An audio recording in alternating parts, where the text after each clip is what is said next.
Anna Bergstrom was 27 years old when her neighbors decided her construction project was proof that grief had broken her mind. It was September 1877 in southern Minnesota near New Ulm, and the Swedish immigrant community had seen plenty of harsh survival decisions, but nobody had ever excavated a bedroom 6 feet underground directly beneath their house floor to hide from winter cold. Anna's husband, Eric Bergstrom, had died in March 1877 from pneumonia contracted during late winter logging work.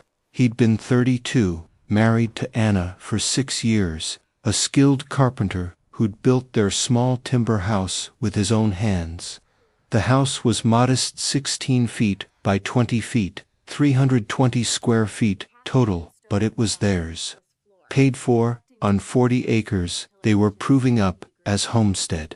Eric's death left Anna alone on the homestead with no children, no family in America, and a house she couldn't afford to heat adequately through Minnesota winter. Eric had always maintained the wood-burning stove, had cut and hauled the firewood, had managed the heating through brutal Minnesota cold snaps. Anna faced her first winter alone, with limited physical strength to cut adequate firewood and limited money to purchase it. The previous winter 1876-77, with Eric Alivaid, burned approximately 4 cords of wood, keeping the house barely habitable at 55 to 60 degrees through sustained cold periods. The house had thin timber walls with minimal insulation. Heat escaped through every gap and crack. Keeping the entire 3-100-20- square foot space warm required constant fire and massive fuel consumption. Anna spent the summer of 1877 calculating the mathematics of her survival and understanding. She couldn't replicate Eric's heating effort. She lacked the physical strength to cut and haul for cords of wood, lacked money to purchase it at $3 per cord $12 she didn't have. And even if she had adequate fuel, maintaining constant fire through winter alone was exhausting labor she couldn't sustain. But she'd noticed something during the previous winter that most people overlooked. The area immediately around the cast iron stove, particularly the floor directly beneath and beside it, became genuinely warm. The stove sat on a brick platform to protect the wooden floor from fire. The brick absorbed heat from the stove. The wood floor surrounding the brick platform conducted heat from the air warmed by the stove. She'd stand near the stove and feel warmth through her shoes. The floor would be perhaps 70 to 80 degrees in a 2-foot radius around the stove, while the rest of the house struggled to maintain 55 degrees. That heat was being wasted radiating into a small floor area that nobody used because it was too hot to stand on comfortably for long periods. The insight came in July 1877. What if she built a bedroom directly beneath the stove location? The heat that warmed the floor above would conduct through the floor ceiling structure into the space below. Combined with earth insulation surrounding the underground bedroom, that conducted heat might be adequate to maintain comfortable temperature without requiring a separate heating source. The concept was radical because it inverted conventional thinking. Normal approach: heat living spaces from within, using fireplaces or stoves in those spaces. Anna's approach: heat living space from above, capturing waste heat that normally served no purpose. She found a small property survey map Eric had drawn showing the house layout. The cast iron stove sat approximately center of the house, 8 feet from the south wall, 10 feet from the west wall. If she excavated beneath that location, she could create an underground bedroom directly under the stove. The design crystallized through August. She'd excavate a room beneath the house floor at feet by 10 feet, 80 square feet total. The room would be 6 feet deep, deep enough for standing height with some clearance.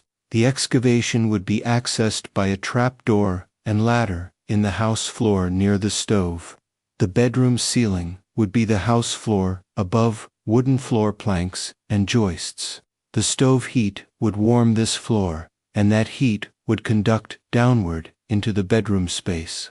The bedroom walls and floor would be earth, providing natural insulation and thermal mass. With her limited resources, $1 saved from selling Eric's tools, she bought basic supplies: timber for shoring excavation walls temporarily, more timber for permanent wall supports, a proper ladder for access, nails, and basic tools.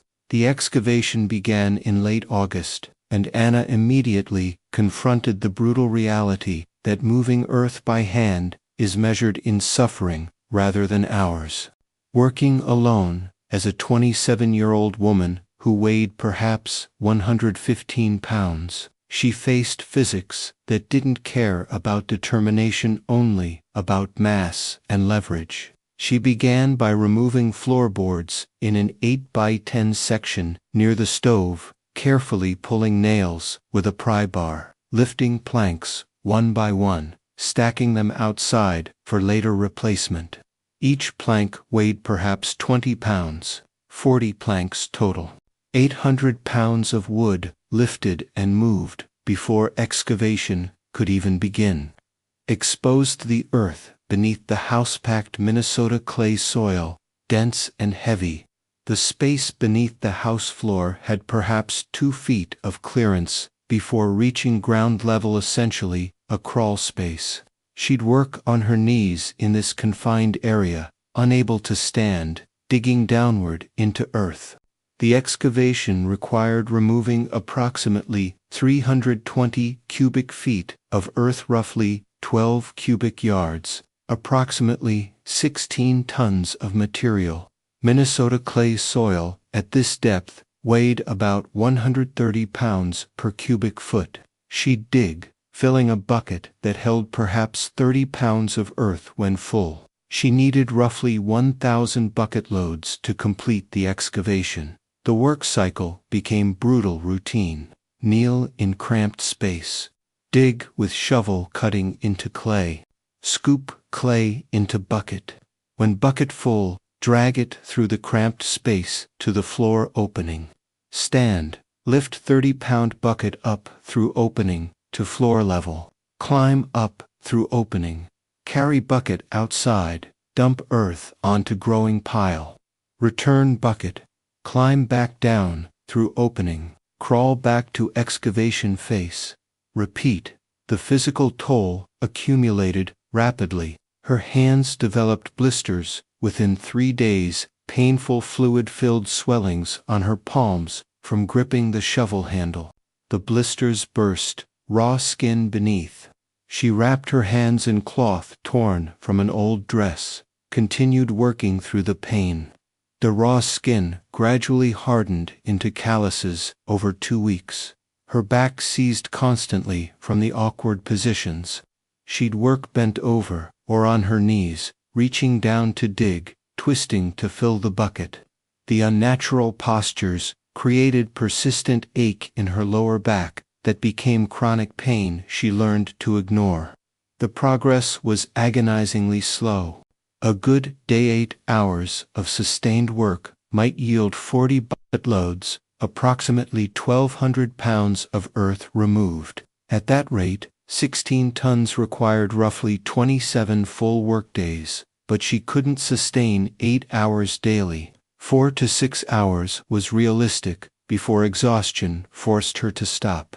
By early September, she'd excavated 2 feet deep across the 8x10 area. The pit was now visible as a genuine depression beneath the house. The work was becoming more difficult as depth increased. She'd dig at pit bottom, fill bucket, haul bucket, up to floor level, now 4 feet above pit bottom. Continue the cycle. The excavation walls presented increasing danger as she went deeper. Clay soil would stand vertical for a time, but eventually would collapse without support. She couldn't risk being buried alone on the property with no one to dig her out. She built temporary timber shoring as she descended vertical posts at corners, horizontal boards creating wall surface, braced against the earth to prevent collapse.